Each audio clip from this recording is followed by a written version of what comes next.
দর্শক আমরা এখন আছি শাহবাগে। এখানে কিন্তু নোয়াখালীকে বিভাগ করার দাবিতে কিন্তু একটি বিক্ষোভ মিছিল হচ্ছে, বিক্ষোভ সমাবেশ। নোয়াখালীকে তারা বিভাগ ঘোষণা করার যে দাবি সেটি কিন্তু তারা জানাচ্ছে। এছাড়া কিন্তু তারা এনসিপি নেতা হাসনাত আব্দুল্লাহ এবং যে আসিফ মাহমুদ তাদের উদ্দেশ্যে কিন্তু হুঁশিয়ারি দিচ্ছেন নোয়াখালী ছাড়া কিন্তু কুমিল্লাকে তারা বিভাগ করলে তারা এই বর্তমান সরকারকে বলতে চাই, আপনারা হাসনাত আব্দুল্লাহর কথায় কুপ্রচারণা দিবেন না। আর কথায় কথায় যারা নোয়াখালীর মানুষকে বিশ্ব রোড বন্ধ করে দিবেন বলেন, এই বিশ্ব রোডের আমাদের টাকায়, এই বিশ্ব রোড আমাদের। আজকে শাহবাগ ব্লক করে দিয়েছেন নোয়াখালীরা, আজকে চমুনি চৌরাস্তা ব্লক করে দিয়েছেন নোয়াখালীরা। নোয়াখালীদের প্রাণের দাবি বৃহত্তর নোয়াখালীকে বিভাগ ঘোষণা করতে হবে। আমাদের সাথে ফেনী আজকে এসেছে, লক্ষ্মীপুর এসেছে, সারা বিশ্বের চাঁদপুরের, লক্ষ্মীপুরের, ফেনীর সবাই গর্জে উঠেছে। আজকে আমাদের 10 লক্ষ প্রবাসী ভাইয়েরা ঘোষণা দিয়েছে রেমিটেন্স বন্ধ করে দিবে, আমাদের এয়ারপোর্ট করতে হবে। আমাদের প্রাণের দাবি বৃহত্তর নোয়াখালীকে বিভাগ ঘোষণা করতে হবে। এমনকি আজকে জুলাই সনদে যদি নোয়াখালী বিভাগের নাম না থাকে তাহলে আমরা পুরা ঢাকা শহর অচল করে দেব। সংগ্রামী সাথী ও বন্ধুগণ, আপনারা সজাগ থাকুন।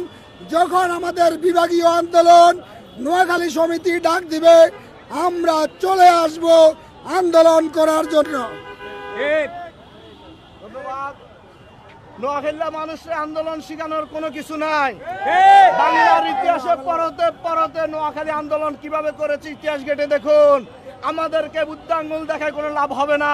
যদি আমরা আন্দোলনে নামে কি হইতে পারে আমাদের পূর্বপুরুষরা দেখিয়ে গেছেন। তাই নোয়াখালীর মানুষরা নিয়ে ঘাটাঘাটি করবেন না। 2-4টা বাস আন্দোলন রাস্তা বন্ধ করে আপনি যদি মনে করেন আপনি একটা কিছু হয়ে গেছেন, আপনি চারের বাল হইছেন। যদি আমরা এই বাস আপনি 1-2টা আটকাইতে পারবেন, মনে রাখবেন আপনার বুকের উপর দাঁড়িয়ে স্লোগান দিছি, আপনি লম্বাটাও চিনতে পারেন না। নোয়াখালীর মানুষের আঙুল দিয়া কখনো কম্পন সৃষ্টি করতে পারবেন না। আপনি মনে করছেন টিপু মিয়া আপনি কন্টেন্ট ক্রিয়েটর বিউর ব্যবসা করে উস্কানিমূলক বক্তব্য দিয়ে 2 জেলার মধ্যে ফাটন সৃষ্টি করবেন, এটা সম্ভব না। মানুষ জানে কোনটা ন্যায় কোনটা অন্যায়, কে বিবেক পাওয়ার যোগ্য কে যোগ্য না, কার আয়তন কতটুকু কার আয়তন কতটুকু না, কার রেমিটেন্স কতটুকু কার রেমিটেন্স কতটুকু না, কার ব্যবসা প্রতিষ্ঠান কতটুকু তার ব্যবসা প্রতিষ্ঠান কতটুকু না। যদি বাংলার জমিনে এখনো 10 জন ব্যবসায়ীকে হিসাব করা হয় তার মধ্যে 8 জন হয়ে যায় নোয়াখালীর। তার মানে এই রাষ্ট্রের ব্যাটের দিক দিয়ে আমি সেরা, এই রাষ্ট্রের রেমিটেন্স দিক দিয়ে আমি সেরা, কর্মসংস্থান আমি সেরা, রাজনৈতিক অবকাঠামো আপনি যদি দেখেন তাহলে বাংলার সেই মুক্তিযুদ্ধ থেকে এই পর্যন্ত এখন পর্যন্ত আমার রাষ্ট্রে আমার নোয়াখালীর মানুষের কি অবদান ছিল। আপনি বলেন আমার নোয়াখালীতে কিছু নাই। আপনি 77-এর আপনি ইতিহাস পড়ছেন, আপনি 25-এর ইতিহাস পড়েন নাই। তা আমার মেডিকেল আছে কিনা আপনি জানেন না, আমার এখানে বিশ্ববিদ্যালয় আছে কিনা আপনি জানেন না, আমার এখানে কি আছে কিনা আপনি জানেন না। আপনাকে দেখাতে চাই না কারণ আপনাকে আমি সমমান মনে করি না।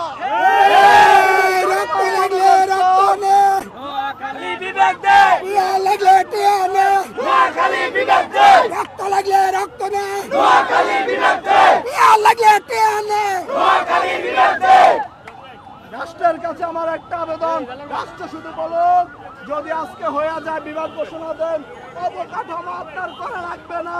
নোয়াখালীর মানুষ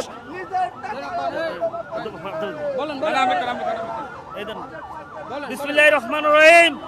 আজকে আমাদের পূর্ব ঘোষিত টাইম অনুযায়ী আমরা আজকে শাহবাগ চত্বরে একত্রিত হয়েছি আমাদের নোয়াখালী বিভাগের দাবিতে। আপনারা জানেন বাংলাদেশের ইতিহাসে বাংলাদেশের আয়তন হলো 1,47 কিলোমিটার, এর মধ্যে নোয়াখালী পড়ছে 42 বর্গ কিলোমিটারের মধ্যে। তাহলে আর নোয়াখালী আর বাকি রইল কি?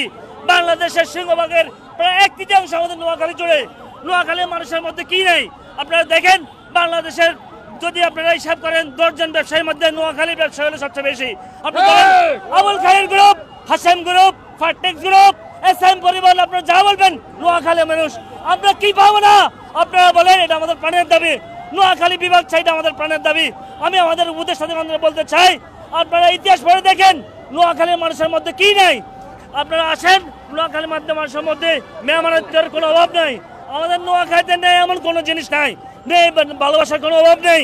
তাই নোয়াখালীর মানুষকে বিভাগ দেওয়ার জন্য আপনাদের কাছে আমি জোর দেওয়া জানাচ্ছি। এবং কুমিল্লাবাসীরা আমাদের নোয়াখালীর উপর যে বর্বর যে নির্যাতন করেছে, আমরা তার সাথে আর প্রতিবাদ জানাচ্ছি। আপনারা মিডিয়া ভাইয়ের এখানে আছেন, অবশ্যই আপনারা তাদেরকে আমাদের উপর যে অত্যাচার করেছে তার বিচারটা আমরা অবশ্যই করতে হবে, না হলে আমরা এটা মানিয়ে নিব না। কারণ আপনারা জানেন